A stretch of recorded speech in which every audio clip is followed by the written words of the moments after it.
계속해서 대구 경북 소식입니다. 대구와 경북 지역은 비가 대부분 그친 가운데 간헐적으로 빗방울이 떨어지는 곳이 있습니다. 지금까지 내린 비의 양은 상주시 은청면 53mm를 비롯해 대구 22.5, 구미 39.7, 안동 31.9mm 등입니다. 낮 최고 기온은 대구 5.1도 등 비가 내리면서 어제보다 10도 이상 뚝 떨어졌습니다. 내일은 대구와 경북 내륙 지역은 대체로 맑겠고 아침 최저 기온은 대구 영하 1도 등 영하 6도에서 영상 3도, 낮 최고 기온은 대구 11도 등 5도에서 12도의 분포를 보이겠습니다. 건물 1층에서 불이 나면서 건물 위층 유치원에 있던 교사와 학생 130여 명이 대피하는 소동이 일어났습니다. 오늘 낮 12시쯤 대구시 수성구 황금동 한 상가 1층 음식점에서 불이 나 같은 건물 2, 3층 유치원에 있던 어린이 120여 명과 교사 15명이 인근 초등학교로 대피하는 소동을 빚었습니다.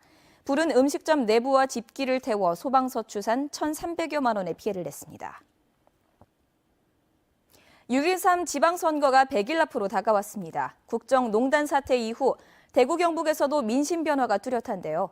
촛불혁명 경험이 이번 선거에는 어떤 영향을 미칠지 관심입니다. 조재한 기자가 보도합니다. 무너진 보수가 재건의 발판을 찾을지 아니면 진보 확장세가 속도를 더할지 대구 선거판 결과는 전국적인 관심사입니다. 여당인 민주당이 김부겸 장관을 대구시장 후보로 내세울 가능성은 낮아졌습니다. 그렇지만 과거 후보조차 찾지 못했던 것과는 달리 대구시장은 물론 광역과 기초 가릴 것 없이 많은 지역구에서 경선을 해야 할 정도로 선수가 넘칩니다.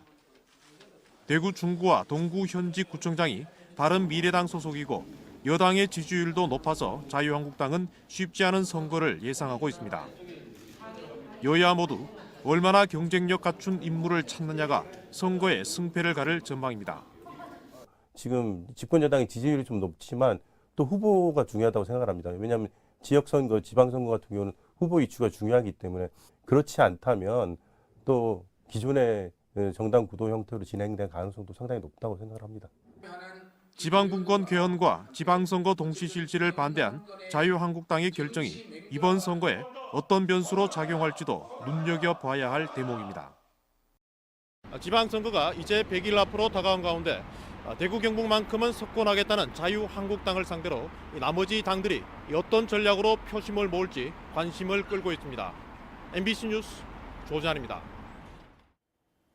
자유한국당 대구시당은 6.13 지방선거 공천관리위원장에 김상훈 대구시당 위원장을, 부위원장에는 곽상도 의원과 기업인 장영도 씨를 선임했습니다. 한편 한국당 경북도당은 공천위원장에 강석호 의원을 선출했습니다. 대구시 교육감 출마를 선언했던 정만진 전 교육위원이 김태일 교수를 지지하며 불출마를 선언했습니다.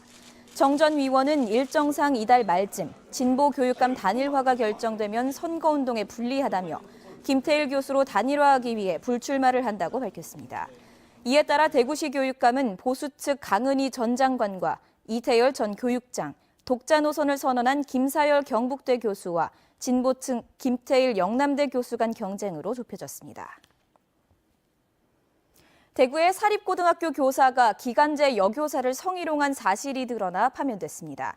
대구의 한 사립고등학교 교감 예정자 50살 A교사는 지난해 같은 학교에 기간제로 근무하던 여교사 B씨에게 도움을 줄 테니 조용한 데서 보자, 만나고 싶다 등의 부적절한 문자를 여러 차례 보낸 사실이 드러났습니다.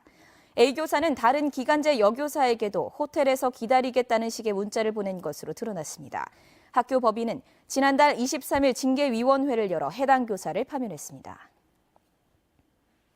사회복지법인과 시설 46곳이 보조금과 후원금 2억 7천만 원을 함부로 썼다가 대구시 감사에 적발됐습니다.